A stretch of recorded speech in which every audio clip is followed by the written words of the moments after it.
Hi guys, I'm really excited for vlog number 1. The title of this one will be Not So Flawless.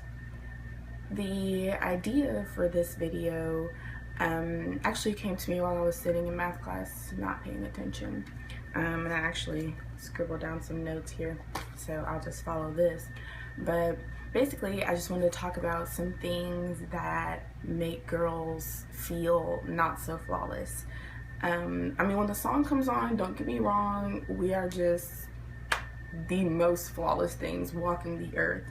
But in reality, there's a lot of things that make us feel poopy, and I'm gonna talk about them. Periods. Periods are probably the most not so flawless thing ever. There is absolutely nothing flawless about a period. I don't even know where to start. Like, if you're a pad girl, you feel like you're wearing a diaper for the entire week, and then if you're a tampon girl, you're like always paranoid. Well, if you're like me, because you're wondering how this little tiny thing is like fitting everything, and you always have to constantly check your pants, and you're always going to the bathroom. And then like there's other stuff, like you get bloated, and then like your pants don't button and you break out, and then you want to eat everything in sight, and you turn into the hey, are you gonna eat that girl, and you're annoying, and not to mention cramps. Like, come on, what's flawless about cramps? Tell me one thing. You can't, because there is none. Like, literally, cramps are just the worst thing. You're like in the fetal position for like hours, and you're crying. You're like, Mom, like, I don't even want to have kids. Like, who needs a uterus? Like, I don't even like kids. I hate kids. Like, periods will make you reconsider starting a family. Like, I'm so serious. And you're just like, I'm done. So, I mean, they're periods are just for the birds. The next thing I want to talk about is hair. Whether you're natural, or whether you're a weave girl, or whether you're rocking a fade, there is bound to be at least one day a week where you're just like, I can't do it, I mean, for me personally, I'm natural, and it is just a super handful. Like, I mean, if you follow any of my social media, my blog, you know that I absolutely love my hair. I love it. I wouldn't trade it for the world. But bro, like, some days I'm just like, I cannot do it. Like, the products, like, that's just a category of its own. You're just like, I need a conditioner, then I need a leave-in conditioner, then I need a defining cream, then I need a twisting and locking gel, then I need some edge control, and I need some regular gel, maybe some jam, then I need a shampoo, but it can't have all the extra stuff like, no alcohol and no additives, no sulfates, Oh, and then let me get some rollers, let me get some flexi rods, let me get some bobby pins. Make sure you get like 500 bobby pins, because who knows where they're gonna go. You need some hair ties, you need some conditioning caps, you need a silk pillowcase, you need a bonnet, you need another bonnet, you need a silk scarf, you need another silk scarf, and it's just like, it's too much sometimes, and it gets really out of hand sometimes, because sometimes I don't know what I'm doing, so I'll just buy like a whole bunch of products, and then I have like 10 bottles of stuff that I don't even use, because eventually you get into a regimen where you use the same 5 products and the same bonnet every night.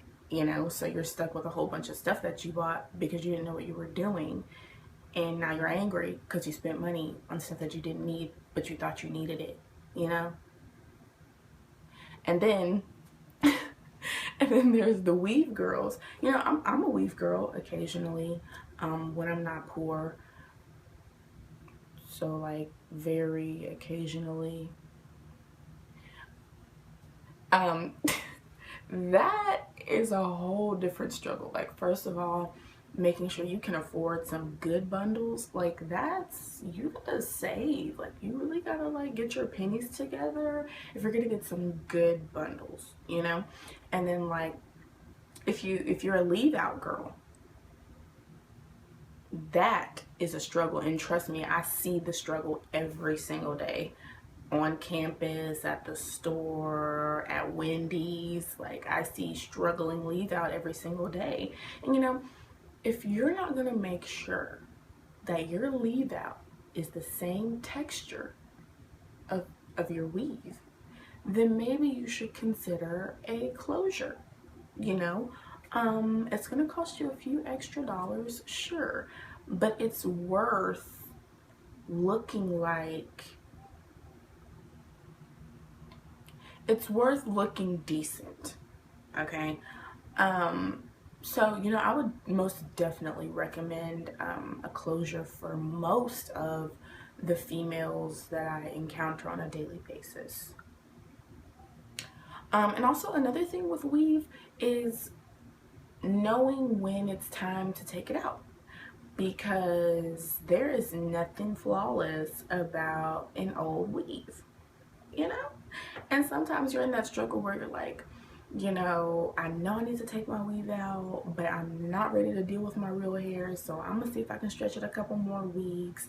And then a couple more weeks turns into like a month because you're broke and you know you can't go from this weave to that weave, and you don't feel like going through that whole natural hair struggle I just talked about, you know? So I mean, it's a dilemma. It's a constant dilemma. And you know, there's nothing like having problems with your hair, with your weave and your leave out, you know, that'll make you feel more not flawless. If that made sense. I'm not really sure if that did. I don't know. But, you know, also the girls with the fades, you know, like that's what's up. Like I really love seeing a girl that can really rock like a really nice fade. Like I'm so here for that. You know, 2 snaps. But there's also struggles with that because you have to be constantly getting your hair cut, you know, getting the edge up, you know, that's a thing. And like, you know, because you know how we talk about guys and we like, it's time for an edge up, it's time for a haircut. Girls are the same way, you know. We don't get away with murder when it comes to that, you know. Girls who rock the fades, they still have to stay up to date, so it's nothing like walking around knowing that you need a haircut, you know. It's embarrassing, you know. There's nothing flawless about not feeling comfortable with what's on top of your head.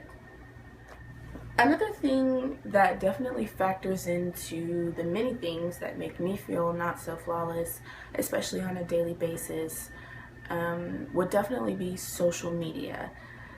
Social media is a killer. You know, I would like to say that I mostly use social media to my advantage, like with my blog, my Instagram. You know, it's mostly positive, you know, positivity, selfies.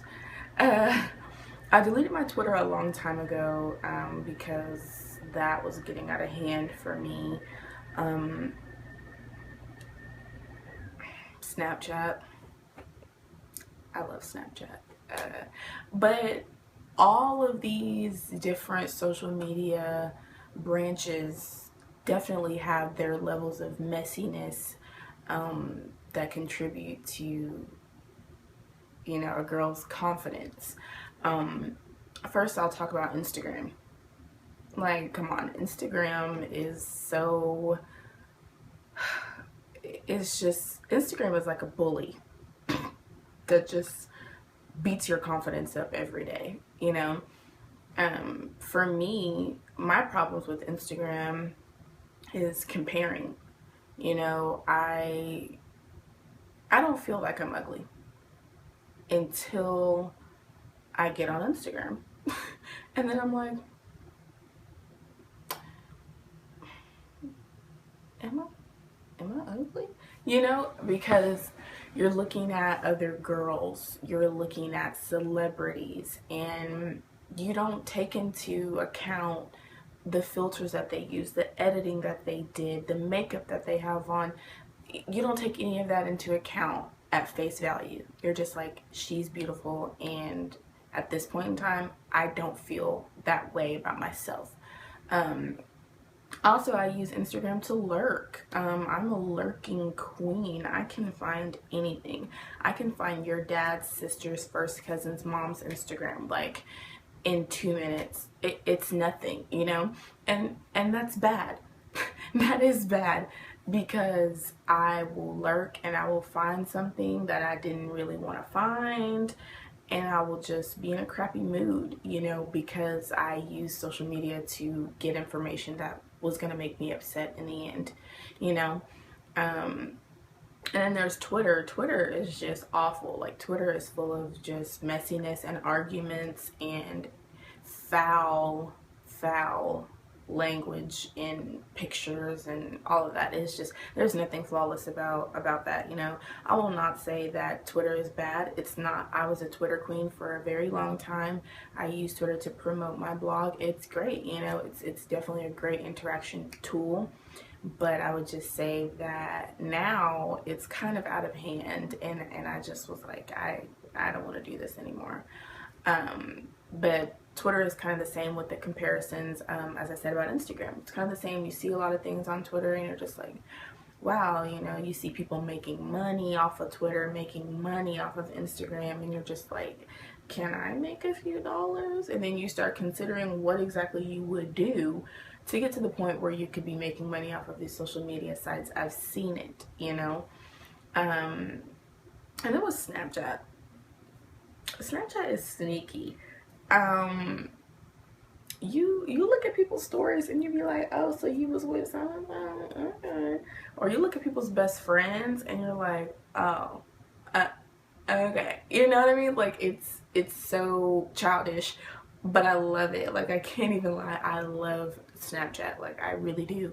But it's super messy, and you can watch somebody's story and it'll just ruin your whole day because you're mad about something you saw, you know, and you're watching it over and over again. You screenshot and you don't even care if they find out that you screenshot, you know. You're just like, whatever, I want you to know that I saw, you know. So it gets real childish on social media, and just the fact that social media can ruin your whole day is just horrible in itself. So there's nothing flawless about, you know, social media putting you down.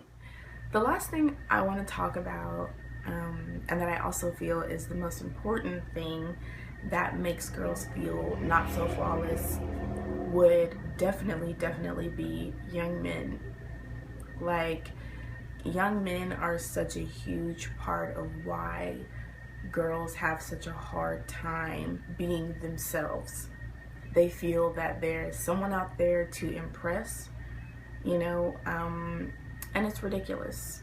I won't lie, I'm not blameless when it comes to this. At one point in my life, all I sought was male justification. I needed a guy to tell me I was pretty. I needed a guy to tell me he loved me.